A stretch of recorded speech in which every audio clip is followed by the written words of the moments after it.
নমস্কার বন্ধুরা, টাইলস এখন প্রত্যেকটা বাড়িতেই লাগানো হয়, কিন্তু কিভাবে পরিষ্কার করবেন সেটা হয়তো আপনারা বুঝে উঠতে পারেন না যে কিভাবে পরিষ্কার করলে আপনার সুন্দরভাবে পরিষ্কার হবে এবং চকচকে হবে, একদম নতুনের মতো লাগবে দেখতে। এটা হচ্ছে এশিয়ানের টাইলস ক্লিনার। দেখুন, এটা সুন্দরভাবে ফ্লোরে পুরো জয়েন্ট বাই জয়েন্ট দেবেন, দিয়ে সুন্দরভাবে এইভাবে ঘষে দেবেন। দেওয়ার পরে দেখবেন টাইলসের নোংরা সব অটোমেটিকই ছেড়ে দেবে, আপনাদের বেশি কষ্ট করতে হবে না। এইভাবে শুধু একটু লাগিয়ে একটু ঘষবেন, নাহলে একেবারে নোংরা ছাড়াতে গেলে আপনার এইটুক তো ঘষতেই হবে অবশ্যই।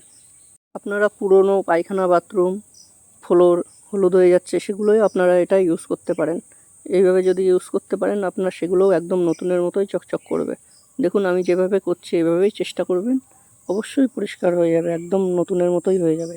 যেহেতু এটা নতুন কাজ, পুরনো কাজ হলেও একই ফর্মুলায় যদি কাজ করেন তাহলে আপনার সেটাও পরিষ্কার হয়ে যাবে। তারপর আপনারা এইভাবে সুন্দর করে পরিষ্কার করার পর এইভাবে জলটা বেশি করে দেবেন, কারণ যে অ্যাসিডের যে রাশটা থাকে সেটা যাতে না থাকে, সেইভাবে আপনারা জলটা একটু বেশি করে দেবেন। জলটা ভালো করে দিয়ে পরিষ্কার করে দেবেন, এইভাবে ওয়াইপার দিয়ে ঠেলে ঠেলে জলটা বার করে দেবেন। তাহলে কী হবে, নোংরা মানে আপনার যে ফ্লোরে লেগে আছে সেটা থাকবে না। ফাইনালি দেখুন, কমপ্লিট হওয়ার পরে কত সুন্দর লাগছে, ফ্লোরটা কত সুন্দর পরিষ্কার হয়েছে। দেখুন, একদম চকচক করছে। নমস্কার বন্ধু।